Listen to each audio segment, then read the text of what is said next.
साल चार चार उम्र करने वालों, हर एक साल छोड़ के एक साल हज करने वालों, जमात में चार चार महीने लगाने वालों, चिल्ले साल लगाने वालों, तबलीग में वक़्त लगाने वालों, मदरसे वालों, दुकान वालों, तकरीरें करने वालों, खानका वालों, कोशिश करना ये चिल्ले, ये तबलीग, ये तसव्वुफ, ये खानका, ये हज उम्रे, रब्बे अकबर की कसम अगर बेटी का एक मरला भी कब्र में ले गए तो खुदा मुंह पे मारने पे देर नहीं करेगा। हक दो अपनी बेटियों को और जल्द अज जल्द दो। अगर तो आपको यकीन है कि 100-200 साल जियोगे तो फिर जो मर्जी करो, वरना सुबह ही वसीयतनामा लिखवाओ, अपने बच्चों को, अपनी बीवी को बिठाओ और बताओ कि तुम्हें माल दे के जाऊंगा, दुकान दे के जाऊंगा, एक और अमानत दे के जाऊंगा।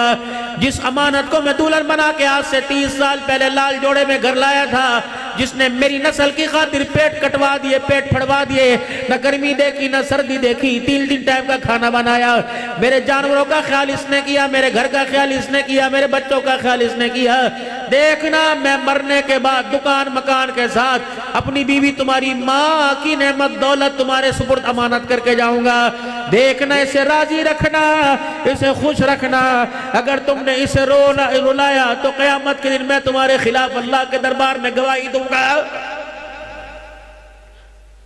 बाप सरां दे ताज होंदे ते मावा ठड़ियां छावा, ये सिर्फ हमें कुल खानियों पे याद आता है, बाद में याद क्यों नहीं आता।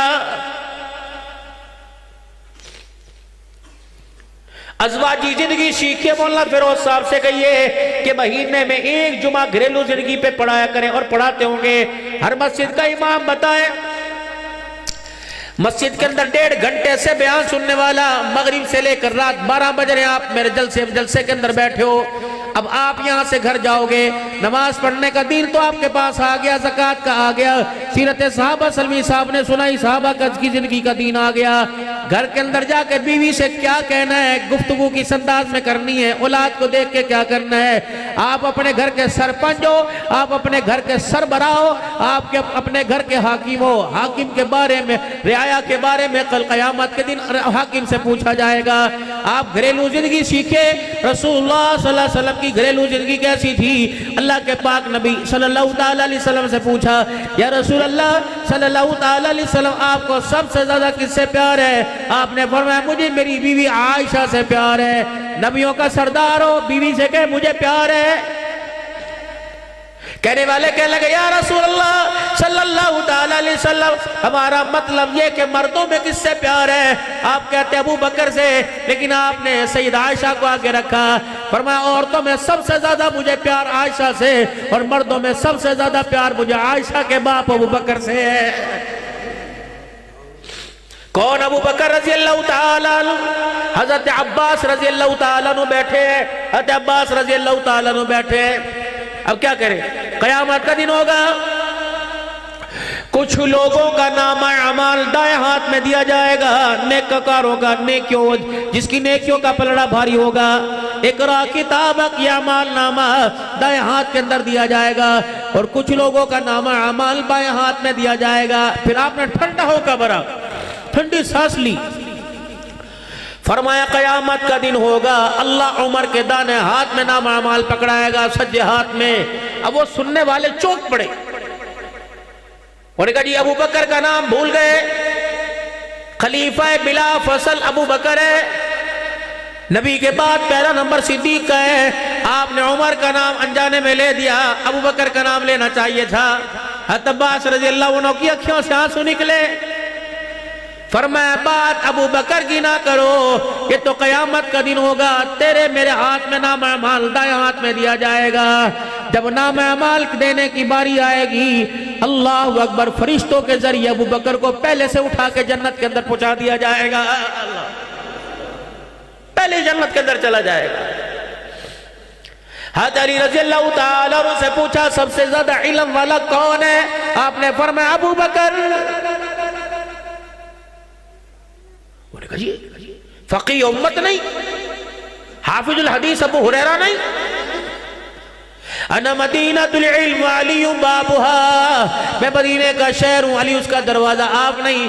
फरमाया ना ना, आप बताओ, जब इमामत के लिए मुसल्ले पे खड़ा करोगे तो सबसे ज्यादा इल्म वाले को खड़ा करोगे, लोगों की मेजॉरिटी होगी, लोगों की अक्सरियत होगी, तो फिर उनमें से कौन सा बंदा चुना जाएगा? फरमाया जो सबसे ज्यादा इल्म वाला हो। का मुसल्ला इमामत का वक़्त आया, खिलाफत का वक़्त आया, हुजूर की हयाती में मैं भी मौजूद था, अबू हुरैरा भी मौजूद था, अब्दुल्ला बिन अब्बास भी मौजूद थे, हज़रत अब्बास मौजूद थे, अब्दुल्ला बिन मसूद मौजूद थे, सारे के सारे मौजूद थे। अगर अबू बकर इल्म वाला ना होता, काली कमली वाला, अपनी जिंदगी में उसे कभी अपने मुसल्ले पे ना खड़ा करता। कौन? अबू बकर रज़ियल्लाहु ताला। किससे सुनो अपने घर के अंदर की जिंदगियों के 11 लाख मुरब्बा मील पर हुक्मरानी करने वाला अपने घर में बैठ के बीवी से क्या कह रहे हैं? मेरा मीठा खाने को बड़ा दिल कर रहा है। आज बच्चे कहते हैं ए पकाया, इनको सुना तज़किरे। हुजरे मुबारक में तशरीफ लाए सारे नबियों के सरदार उम्मे सलमा रज़ियल्लाहु अन्हा का बेड़ा। उम्मे सलमा, कुछ है, मुझे भूख लगी है, मेरा खाने को दिल चाह रहा है। सईदा कह लगी मैं अभी ये बताती कि आटा गूंदूंगी, आटा मांगूंगी, क्या करूं? अचानक नबूवत की जुबान पे आया, उम्मे सलमा मुझे बड़ी भूख लगी है, कुछ पका ना पका कल परसों का बचा दे दे। फरमाया मेरा कलेजा ठरा, चलो घर का भरम बच गया। मैं रोटी के टुकड़े कल परसों के उठा के आगे लेके आई, चूल्हे के पास से रोटी पकाने वाली जगह बोरजी खाने के पास से गुजरी। अचानक मैं पलट आई, रोटी के टुकड़ों को देखा, सख्त है, नबूवत के नोट बड़े नरम थे। मैंने जल्दी से रोटी के टुकड़ों को चूल्हे के पास पड़े हुए जैतून के डब्बे के अंदर डाल दिया। इत्तफाक से घर के डब्बे में जैतून का तेल भी नहीं था, इतना तेल था जो सिर्फ डब्बे के पेंदे के साथ लगा हुआ था। और लकड़ियां आग जलाते हुए जो चिंगारियां काली काली उठती हैं वो अक्सर डब्बे के अंदर पड़ी हुई थी। मैंने यूं करके रोटी डाली और यूं करके डब्बे में फेर के बाहर निकाली तो सारी की सारी काली चिंगारियां ऊपर आ गई। मैं फूके मारती रही, मैं झाड़ती रही और मैं ले जाने में शर्माती रही। ये रोटी मैं इनको कैसे दूं, मुझे शर्म आती है। आपने फरमाया मैं सलमा चल दिया, मैं आ गई, रोटी का टुकड़ा तोड़ा, अपने मुंह में लिया, उधर मुंह से मेरे रोटी चबा रहे हैं, आंखों से आंसू निकल रहे हैं। मैंने कहा या रसूलल्लाह रोटी सख्त है ना, चबाई नहीं जा रही। फरमाया ना उम्मे सलमा इस रोटी का गिला ना कर, मुझे खाने दे। कयामत का दिन अगर अल्लाह ने इस टुकड़े के बारे में सवाल कर लिया, मैं मोहम्मद को जवाब देना मुश्किल हो जाएगा। कितनी आज रोटी के अंदर मीर में निकाली, कितनी सालन के अंदर क्या किसी ने बीवी को तारीफ की, किसी ने बीवी की। आज बेटी ने रोटी पकाई, कपड़े धोए, स्त्री की तारीफ की। हाय बदनसीब वो बे औलाद है, बदनसीब औलाद है जो बाप की जूतियां उठा के लाए, बाप उसे फिर भी उसके सर पे हाथ ना फेर सके। हिजरत हबशा का मौका आया, सैयदा रुक़ैया रज़ियल्लाहु ताला अन्हा, हज़रत उस्मान रज़ियल्लाहु ताला अन्हु हिजरत हबशा की तरफ जाने लगे। सरकारे दो आलम सल्लल्लाहु ताला अलैहि वसल्लम तशरीफ लाए दामाद के बेटी के घर। देखा माई रुक़ैया ने गठड़ी बांध रखी, हाथ में पकड़ रखी है। रहमत वाले नबी सल्लल्लाहु अलैहि वसल्लम ने हाथ से गठड़ी ली, अपने सर के ऊपर निकली। जब घर से बाहर निकले मदीने की गली में साहबा ने देखा, फरमाया मुझे पता है, मफ़हूम अर्ज़ कर रहा हूँ जिस उलमा इकराम से सुना, फरमाया मुझे पता है आने वाले वक्तों में बेटियों को बाप बोझ समझेंगे। मैं बेटी का बोझ सर पे उठा के लेके जा रहा हूँ। दुनिया वालों को, कसरानी वालों में तुम्हें बता के जा रहा हूँ, बेटी ज़हमत नहीं हुआ करती, बल्कि बेटी रब्बी रहमत हुआ करती है। पहली बेटी पैदा हुई, दूसरी के आने पे बताओ कितने कितने माथे पे बल आए और जुबान पे गिले आए। दूसरी बेटी के आने पर, तीसरी बेटी के आने पर दूसरी शादी के मशवरे मिले कि नहीं मिले। चौथी बेटी के आने पर सलवात पढ़ दो जी, पानी पढ़ दो जी, मिश्री पढ़ दो जी, लगता है किसी ने गोद बांध दी। या बोली मैया शाहसा या बोली मैया शाहर, बेटी बेटा कौन देता है, फिर गोद कौन बांध सकता है। इमाम राजी रहमतुल्लाह अलैह गाल फरमाते हैं एक आदमी को अल्लाह ने 6 बेटियां अता फरमाई। 7वीं मर्तबा घरवाली उम्मीद से हुई, शोहर ने बीवी को अल्लाह अकबर वार्निंग दे दी, खबरदार इस मर्तबा बेटी पैदा हुई तो तुझे भी मार दूंगा, बेटी को मार दूंगा। वो कह लेंगे खुदा का खौफ कर, कोई मेरे इख्तियार में थोड़ी है। उसने कहा मुझे नहीं पता, बस मुझे बेटा चाहिए। आपस में कोई नोक जोक हो गई, तलक कलामी हो गई, दे मार 450 ने बीवी को इतना मारा, मार मार के सुझा दिया, घर से निकल गया। उस औरत का दामन फैला, इलाहुल आलमीन मैं तो अल्लाह तेरी मोहताज हूं, तेरी रजा पे राजी हूं। अगर 7वीं बेटी है तो या अल्लाह ये ना मुझे बर्दाश्त करेगा ना अल्लाह आने वाली को। इलाहुल आलमीन 7वीं बेटी देने से पहले पेट में उसे मार दे और मुझे भी मौत दे दे। बेटा जिस घर में पैदा हो, फरिश्ता आता है, कहता है कहां है बेटे का बाप? जी ईमान ठंडा है तो सुनाई नहीं देता, गर्म होता तो सुनाई देता। कहां है बेटे का बाप? खबरदार, ऑल फॉल महफिलों से दाएं बाएं भटकने से परहेज कर। आज के बाद इसके मुस्तकबिल की जिम्मेदारी तेरी है। कयामत के दिन तेरे से इसके मुस्तकबिल के बारे में पूछा जाएगा। जब किसी की बेटी पैदा होती है, माँ बेटी आपस में गोद में माँ बेटी को लेके लेटी होती है। फरिश्ता आके कहते हैं मुबारक, कहां है इसका बाप? तू भी बेबस, ये भी बेबस, तू भी कमजोर, ये भी कमजोर, कहां है इसका बाप? इसको को परेशान ना होना, मैंने बेटी नहीं दी, मैंने तुझे रहमत दी है। आज के बाद इसकी जिम्मेदारियों का सारा जिम्मा अल्लाह ने उठा लिया है। जिसके बेटी पैदा हो, अपना पराया कोई आए या ना आए, लड्डू बाद में तकसीम हो, अकीके बाद में हो, बेटी पैदा हो, माँ के सीने की दूध की धार नहीं लेती। फरिश्ता के कहता मुबारक, तेरे बेटी पैदा हुई, तेरे घर में अल्लाह का सलाम आया, 2 जहां नबियों के सरदार की मुबारकबाद आई है।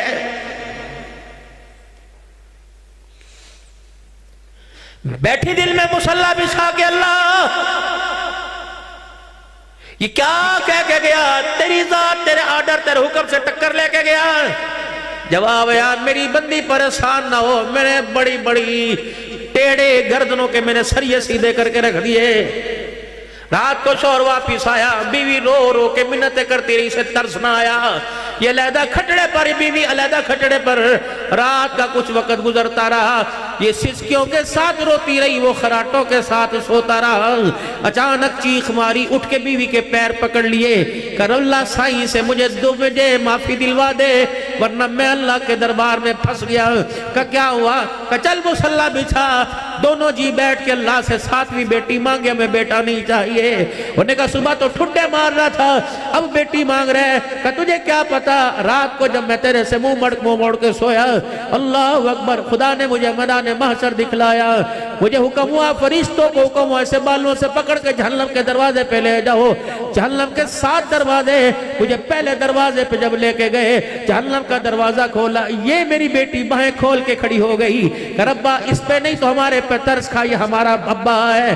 फरिश्ते दूसरे दरवाजे पे लेके गए, दूसरी बेटी दूसरे दरवाजे पर, तीसरे दरवाजे पे लेके गए, तीसरी बेटी तीसरे दरवाजे पर, हत्ता के जब 6ठे दरवाजे पे फरिश्ते लेके गए, ये छोटी सी बच्ची जिसे चलना नहीं आता, जो पिछले साल पैदा हुई थी, ये भी नन्ही नन्ही बाहें फैला के खड़ी थी, मेरा दामन पकड़ के जजोड़ के कहने अल्लाह तरस खा, अल्लाह ये मेरा अब्बा है। फरमाया ये मेरी बच्ची मेरे लिए रोने लग गई। अल्लाह अकबर। जब 7वां दरवाजा फरिश्ते मुझे लेके गए, वो दरवाजा खाली था। मेरी आंख खुल गई, आ दुआ करे अल्लाह मुझे 7वीं बेटी दे, ताकि 7 जहन्नम के दरवाजों से मुझे आजादी मिल जाए। मांगो अल्लाह से। बस आखिरी बातों में बात है नुमानिया, कल ये फूल तेरे मेरे घर में खिलता था, पता नहीं आगे जाके पैरों में रुदेगा, पता नहीं इस गुलशन की हिफाजत कौन करेगा, पता नहीं खून के आंसू रोएगी या कलियों की तरह महकेगी। क्या बात, जब तक तेरे घर में सुकून दे, छोटे भाई से लेके बड़े भाई तक लान तान करता है, अब्बा फिर उनकी वकालत करता है। कोई है पास बिठा के बैठ को खिलाने वाला, यारों के साथ ओढ़ली करने वालों, तुमसे की सोबतें खाने वालों, कभी बहन को शामिल किया, यार को फोन करके कहते आ जा, कम तैयार है, कम तैयार है। कभी बहन के लिए भी थैली लेके आए, माँ के लिए भी गाजर कालवा लेके आए, मूंगफली। माँ ये बड़े बड़े बॉल जो तुम बक रहे हो, ये बड़े बड़े मोटरसाइकिलों पर मुझे मोड़ के, अल्लाह की कसम मौत ये सारी गुरूरी तोड़ के रख देगी। अपने घर में अपना वक्त गुजारो। और मेरे अजीजों कोशिश करो जब यार की शादी हो जाए, बेशक उसकी शादी में खूब खुशियां करो, लेकिन यार की शादी करने के बाद अपने यार से रात की दोस्ती खत्म कर दो। बस जो तुम्हारे से रात की दोस्ती करे और रातों को 2-2 बजे तक तुम्हारी बीवी से दूर करके तुम्हें बिठा के रखे, वो तुम्हारे घर को आबाद करने वाला नहीं, घर को उजाड़ने वाला है। दिल में वो दोस्ती करो और शाम को तुम्हारा यार के नहीं यार अब ये वक्त मेरा नहीं, तेरी बीवी का, तेरे बच्चों का है। जो वक्त यारों में बैठ के हंसते हो वो बच्चों में बैठ के हंसो। रब्बे अकबर की कसम, फिर एक एक बच्चा तुझे जन्नतुल फिरदौस में ले जाने का वारिस बन जाएगा। ये बीवी का मीठा बोल कयामत के दिन तुझे जन्नतुल फिरदौस के बाद में ले जाने का जामिन बनेगा। कयामत का दिन होगा, सबसे पहली गवाही बीवी की आएगी। नमाज, रोजा, हज, ज़कात अपनी जगह, बता इन सारे अमलों को तब कबूल करूंगा बीवी से सुलूक कैसा था।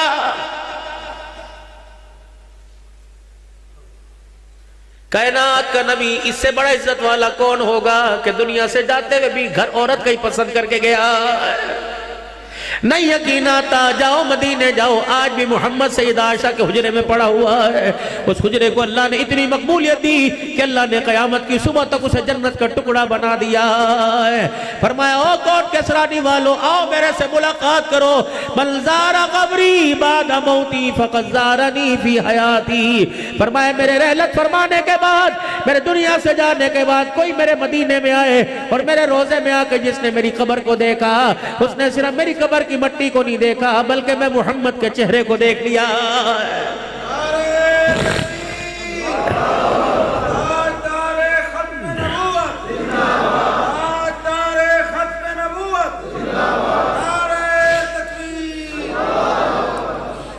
मंज़ारा कब्री वजबत लहू शफाती।